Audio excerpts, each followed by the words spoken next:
అందరికీ నమస్తే, welcome to our channel. Present మనతో పాటు గెస్ట్ గా ఉన్నారు సీనియర్ జర్నలిస్ట్ దుర్గాకుమార్ గారు. సార్ నమస్తే అండి. నమస్తే రామకృష్ణ, మన వీక్షకులు కూడా. సార్, లోక్సభలో మరి పునర్విభజన చట్టం గురించి జరుగుతుంది, అదేవిధంగా మహిళా రిజర్వేషన్ గురించి కూడా చర్చ జరుగుతుంది. ఈ నేపథ్యంలో వైసీపీ ఎంపీ మిథున్ రెడ్డి గారు కొత్తగా ఒక అంశాన్ని తెరలేపడం జరిగింది. ఏంటంటే, మాకు ప్రత్యేక హోదా ఇస్తామని చెప్పారు, ఇవ్వలేదు, ఎందుకు ఇవ్వలేదు అన్నట్టుగా మరి మాట్లాడుతున్నారు. ముందుగా వీటికి స్వాగతిస్తున్నామని చెప్పి ఈ విధంగా మాట్లాడే విధానాన్ని ఏ విధంగా చూస్తారు అసలు? ఇప్పుడు రామకృష్ణ, నిన్న ఏమైందంటే కొన్ని చరిత్రాత్మకమైనటువంటి బిల్లుల్ని ప్రవేశపెట్టారు. ఒకటి నియోజకవర్గాల పునర్విభజన డీలిమిటేషన్ చట్టం, ఒకటి మహిళలకి 33% రిజర్వేషన్ చట్టం కూడా నిన్న ప్రవేశపెట్టారు. అయితే ఈ రెండు కూడా చాలా చరిత్రాత్మకమైనటువంటి అంశాలు. మరీ ముఖ్యంగా మహిళలకి 33% రిజర్వేషన్ అనేది ఎంతో కాలంగా అనేక పార్టీలు చెప్తున్నప్పటికీ తీరా బిల్లు రూపంలో పెట్టే టైంలో ఒక ప్రభుత్వం ఒక పార్టీ పెడితే అపోజిషన్ దాన్ని అడ్డు చెప్పటం, అనేక రకాలుగా అది నీరు గార్చారు. కానీ నిన్న మాత్రం అది ముందుకెళ్ళింది. అక్కడికి కాంగ్రెస్ వాళ్ళు దానికి మళ్ళీ భిన్నమైన వాదన వినిపించారు.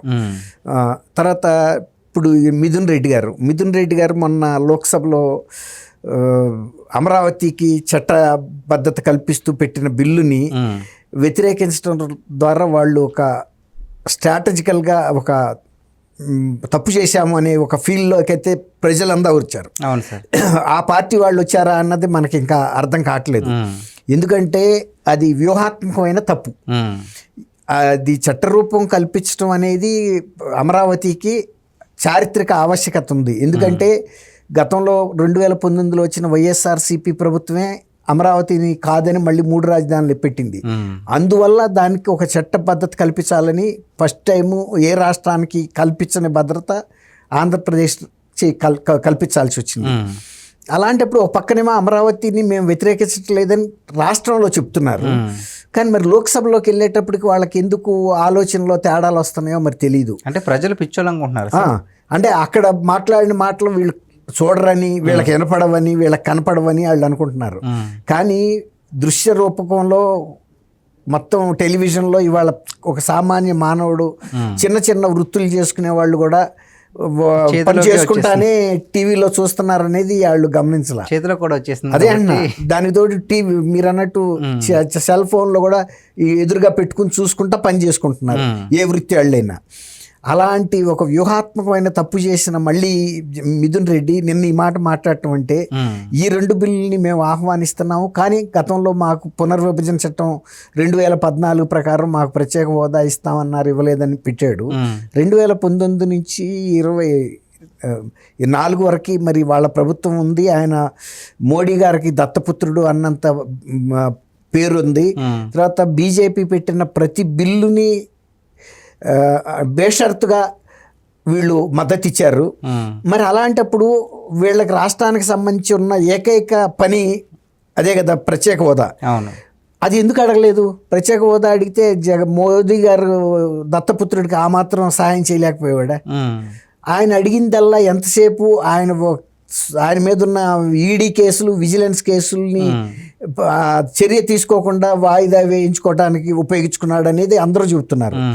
ఆయనకి ఇచ్చిన అధికారం, ప్రజలు ఇచ్చిన అధికారాన్ని ఆయన సొంత కేసుల్ని విచారణకు రాకుండా వీలైనంత వాయిదాలు వేయించుకుంటూ దాదాపు 12 ఏళ్ల నుంచి బెయిల్ మీద ఉన్నాడు. దానికి తోడు 2019 ఎన్నికలకు కొంచెం ముందుగా జరిగిన వివేకానంద రెడ్డి గారి హత్యలో కూడా ముందు వీళ్ళు చంద్రబాబు నాయుడు గారి మీద, లోకేష్ గారి మీద, వీళ్ళ మీద పెట్టిన తర్వాత అది సిబిఐ విచారణకి వెళ్ళినప్పుడు వాళ్ళ కుటుంబీకులేనని తెలిసిన తర్వాత ఆ కేసుని ఎంతసేపుకి ముందుకు వెళ్ళనివ్వకుండా ఎన్ని రకాల అడ్డంకులు సృష్టించవచ్చు అది కూడా సిబిఐకి విచారణకి ఇచ్చారు. ఇచ్చిన తర్వాత కూడా ఆ జగన్మోహన్ రెడ్డి గారి మీద ఉన్న సిబిఐ కేసులు ఎలా జాప్యం జరుగుతున్నాయో 12 ఏళ్ల నుంచి, ఈ 7 ఏళ్ల నుంచి వివేకానంద రెడ్డి గారి హత్య కేసు కూడా అదే పరిస్థితి. కారణం ఏంటంటే జగన్మోహన్ రెడ్డి గారి హస్తం కూడా పరోక్షంగా ఉంది. అసలు కీలకమైన వ్యక్తి ఈయనేను, స్కెచ్ చేసింది ఈయనేను, తర్వాత 40 కోట్ల సుపారీ ఇచ్చింది కూడా వీళ్ళేను. అవినాష్ రెడ్డి కానీ భాస్కర్ రెడ్డి కానీ వీళ్ళ చేతిలో పనిముట్లే తప్ప వాళ్ళు స్వయంగా చేయలేరు. ఎందుకంటే జగన్మోహన్ రెడ్డి గారి పర్మిషన్ లేకుండా వివేకానంద రెడ్డి గారికి స్కెచ్ చేసేటంత దమ్ము, ధైర్యం, సాహసం, అవసరం ఎవ్వరికీ లేదు.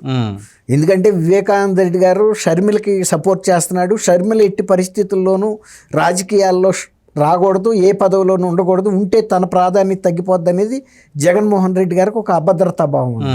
ఎందుకంటే షర్మిల గారి దగ్గర రాజశేఖర్ రెడ్డి గారి లాగా ఒక చొరవ, లౌక్యం, ప్రజల్లో కలిసిపోయే తీరు, ప్రతి అంశం మీద స్పష్టంగా మాట్లాడటం, తర్వాత న్యాయంగాను ధర్మబద్ధంగా మాట్లాడటం, తర్వాత వ్యక్తిగత స్వార్థం లేకుండా మాట్లాడటం, ఏ అంశం మీదైనా ఆమె దగ్గర అవి తెగువ ఉన్నాయి. ఇవేమి జగన్మోహన్ రెడ్డి దగ్గర ఏం లేవు. ఆయన దగ్గర ఉండదల్లా ఆమె ఇంట్రోవర్ట్ అయితే ఈయన ఎక్స్ట్రోవర్ట్.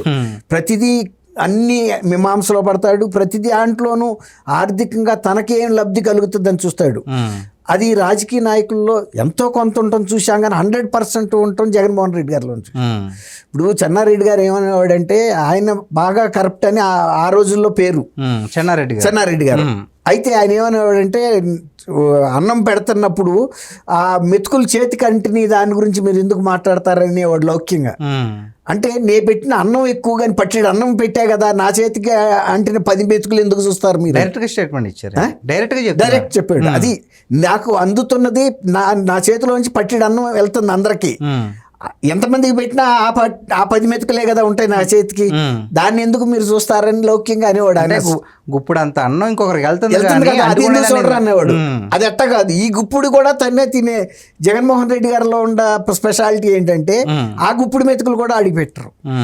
అన్న క్యాంటీన్లు అంత ముందు నుంచి అలా నడుస్తున్నది, ఆయన రాగానే ఆపేసి పోనీ అంతకన్నా ఇంకా మంచిగా పెట్టాడా, పోనీ వాళ్ళు 2 కూరలు వేసారు నేను 3 కూర వేస్తానని అడిగాడా, అస్సలు పూర్తిగా బంద్ చేశాడు. కనీసం పేరు మార్చి అన్న జగన్ క్యాంటీన్ పెట్టుకోవచ్చు. అసలు స్టాలిన్ గారు అయితే అమ్మ క్యాంటీన్ అని ఉండాటిని పేరు కూడా మార్చలే. ఎందుకంటే ఎవరో ఒకళ్ళు ప్రభుత్వం ఆలోచన వచ్చింది పెట్టినప్పుడు ఎందుకు తీయాలి? కొంతమంది కార్యకర్తలు వెళ్ళి బోర్డులు పగలు కొడితే అంతకన్నా మంచి బోర్డులు తయారు చేయించి పెట్టించాడు జయలలిత గారి ఫోటోతో సహా. ఎవరన్నా ఆ క్రియేటివిటీస్ ఇస్తారు, తప్పేం లేదు. పోనీ అట్లా పెట్టుకున్నా కాదన్నారు. ముందు పేదవాడికి ఆ పట్టిడన్నం ఆయన పెట్టాలి. ఎంత హైజీనిక్గా పెడుతున్నారు. ఇప్పుడు ఈ కూటమి ప్రభుత్వం రాగానే ఫస్ట్ చాలా సార్లు ముఖ్యమైన కేంద్రాలు అన్నింటిలో పెట్టింది, విస్తరించుకుంటూ వెళ్తుంది. ఎంత పెట్టినా కూడా క్వాలిటీ తగ్గట్లేదు. చంద్రబాబు నాయుడు గారే సెక్రటేరియట్ నుంచి వెళ్ళి అన్న క్యాంటీన్లో తిన్నాడంటే మరి ఎంత హైజీనిక్ గా ఉంటుందని ఆయనకు నమ్మకం ఉండాలి. చాలా మంది వాళ్ళ ప్రభుత్వాల్లో పెట్టే కూడా వాళ్ళ పిల్లలు వెళ్ళరు. గవర్నమెంట్ ఉద్యోగస్తుల పిల్లలు ప్రభుత్వ స్కూళ్ళకి వెళ్ళరు. ఐఏఎస్లు ఐపీఎస్లు పిల్లలు వాళ్ళు వెళ్ళి గవర్నమెంట్ హాస్పిటల్స్ లో ట్రీట్ చేసుకోరు, నాయకులు అసలే చేయించుకోరు. అంటే వాళ్ళకి తెలుసు వరస్ట్ గా ఉంటాయని, కానీ వెళ్ళి తిన్నాడు కదా ఆయన. కాబట్టి అది నేను కూడా తిన్నా, నేను ఎప్పుడైనా వెళ్ళినప్పుడు అవకాశం ఉన్నప్పుడు తింటా. ఎందుకంటే అసలు అది నాకైతే అక్కడ తింటున్నప్పుడు ఆశ్చర్యం కలుగుతుంది. ఇంత హైజీనిక్గా వేడిగా ప్రతి ఐటము చక్కటి సీలేసి వస్తాయి. అంటే ఎప్పుడు అలాగే ఉంటుందండి అది. అక్కడ కూడా హాట్ ఫ్లాస్క్ లో పెడతారు. అదే అన్న ఒక ఈగా దోమ ఉండదు. మీరు మామూలుగా హోటల్లో మనం 150 రూపాయలు ఇచ్చే భోజనంలో కూడా అంత హైజీనిక్ గా పెడతారని మనం చెప్పలేము. 0 బ్యాక్టీరియా వాళ్ళు ఎక్కడ కూడా మనుషులు టచ్ చేయరు వాటిని. ఎందుకంటే హరే రామ హరే వాళ్ళ కిచెన్ నుంచి వస్తే ఆటోమేటైజ్డ్ కిచెన్స్ అయ్యి వాటన్నిటిని దాంట్లో పెట్టిన తర్వాత కూడా పైన సీల్ పేపర్ వేసేస్తారు, మూతలు అన్ని బిగిచ్చి వస్తాయి. చక్కగా మంచి కంటైనర్, క్లోజ్డ్ కంటైనర్ లో వస్తాయి. వెహికల్స్ కూడా నీట్ గా తీసుకొచ్చి ఎక్కడ పెడతారు. తీసుకొచ్చిన తర్వాత ప్రాపర్ గా పెట్టిన తర్వాత అన్ని మూతలు తీసిన తర్వాత చక్కగా మళ్ళీ వాటిని అట్లాగే మెయింటైన్ చేస్తారు. మళ్ళీ అందరికి వడ్డించిన తర్వాత మళ్ళీ ఈగలు దోమలు రానివ్వకుండా నీట్నెస్ కానీ. మిథున్ రెడ్డి గారు ఇప్పుడు అది ఈ ప్రభుత్వం వచ్చిన తర్వాత అన్న క్యాంటీన్లు కానీ అన్ని పునరుద్ధరించింది. మరి జగన్మోహన్ రెడ్డి గారు పేదల ప్రభుత్వం, నా ప్రభుత్వం నా అక్కజెళ్ళ దళితులు మైనార్టీలు బీసీలు అని చెప్పాడు కదా, మరి వాళ్లే కదా ఎక్కువ అన్న క్యాంటీన్లు లాంటి వాటి ద్వారా లబ్ధి పొందేది. అటువంటిని మూసేసినప్పుడు మరి వీళ్ళకి గుర్తు రాలేదు. అక్కడ మరి మోడీ గారి దగ్గర 5 ఏళ్ళు దత్తపుత్రుడుగా ఉన్నప్పుడు అడగాల్సిన మాట, పని చేయించుకోవాల్సిన విషయం ఇప్పుడు వచ్చి అడిగితే ఇప్పుడు రాష్ట్రంకి ఆ దశ దాటి కూడా ముందుకెళ్ళిపోయింది. ఎప్పుడైనా పిల్లలు మనం తోసుకునే బండి ఎప్పుడు తప్పటడుగులు వేసేటప్పుడు ఆ బండి ఉపయోగపడుతుంది. ఇవాళ 8 ఏళ్ళు 9 ఏళ్ళు వచ్చిన తర్వాత ఇంకా బండి పట్టుకునే స్టేజ్ లో ఆంధ్రప్రదేశ్ లేదు. ఇక ప్రత్యేక హోదా వచ్చినా లేకపోయినా కూడా మన మోడీ గారు ఏం చెప్పాడు, గూగుల్ డేటా సెంటర్ ఇండియాలోనే అంత పెద్ద పెట్టుబడి, విదేశీ పెట్టుబడి ఫస్ట్ టైం వైజాగ్ అని చెప్పాడు. అట్లాంటి అనేక పెట్టుబడులు వచ్చేసినాయి ఇప్పటికే. అవును. కాబట్టి లక్షల కోట్లలో పెట్టుబడి వచ్చేసిన తర్వాత ఇవాళ స్టేటస్ ఆ రోజు అవసరమే. నిజంగా 2014లో కనుక ఇస్తే బాగుండేది.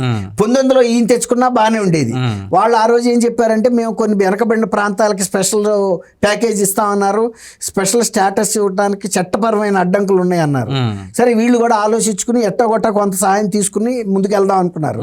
మరి ఈ టైంలో పూర్తి స్థాయి గ్రిప్ ఉంది ఆ ప్రభుత్వం మీద. ఇవాళ అన్ని రకాలైనటువంటి ఇప్పుడు ఆంధ్రప్రదేశ్ ఇతర రాష్ట్రాలతో పోటాపోటీగా ఉంది. ఇంకోటి ఏంటంటే మొత్తం భారతదేశంలో వస్తున్న విదేశీ పెట్టుబడుల్లో కేవలం ఆంధ్రప్రదేశ్కే 25% వచ్చే పరిస్థితికి వచ్చింది. ఇప్పుడు కనుక వెళ్ళి మీరు అడిగారు అనుకోండి, సపోజ్ ఈ ప్రభుత్వమే, అయ్యా మీకు వస్తున్న విదేశీ పెట్టుబడులు మొత్తం దేశంలో 25% మీకే వస్తున్నప్పుడు మీరు ఇంకా ఎందుకు, నేను చెప్పాను చూసారా, చిన్నపిల్లలు 2 ఏళ్లప్పుడు నడిచేటప్పుడు బండి ఉంటుంది, 3 చక్రాల బండి, అది పట్టుకుని నడుస్తారు. 8 ఏళ్ళు వచ్చిన తర్వాత నడిస్తే అది మంచిగా ఉండదు, నడక కూడా పోద్ది కదా. కాబట్టి నిన్న ఆయన మాట వరుసగా అంటమే తప్ప అది అసందర్భంగా, దానికన్నా వాళ్ళు నిన్న ఆ 2 బిల్లుల్ని స్వాగతించడంలోనే అర్థం ఉంది. ఇంకా ఆ మాట మాట్లాడటం, వాళ్ళు చెయ్యని ప్రయత్నాన్ని మళ్ళీ ఇప్పుడేదో కిలకటం, మేమేదో పని చేస్తున్నట్టు. పని బిల్లులు మద్దతు ఇచ్చేటప్పుడు ఆ కండిషన్ ఎందుకు పెడతారు? ఇప్పటికైనా మాకు స్టేటస్, స్పెషల్ స్టేటస్ అని ఏ బిల్లు పెట్టినా మద్దతు అయితే ఇచ్చేస్తున్నాను. నిన్న కూడా చెప్పేసాడుగా ముందే నేను స్వాగతం. అవును. ఇప్పుడు మనం అవతల వ్యక్తికి ప్రత్యర్థికి సరెండర్ లొంగిపోతున్నానని చెబుతూనే ఊరికే కత్తి తిప్పుతానంటే ఏమన్నా ఉపయోగం ఉందా? నువ్వే ప్రకటించేసావు నేను లొంగిపోతున్నానని. ఊరికే తిప్పుతాను సార్ కత్తి అంటే, నువ్వు ఎవరిని గాయపరచవు, ఎవరిని ఏం చెయ్యవు. నువ్వు నామకే వస్తే తిప్పుతాడు, కత్తి వరలో పెడతాడు. నిన్న మిథున్ రెడ్డి చేసిన పార్స్ అంతే. Okay, thank you sir. Thank you Ramakrishna, మన వీక్షకులు.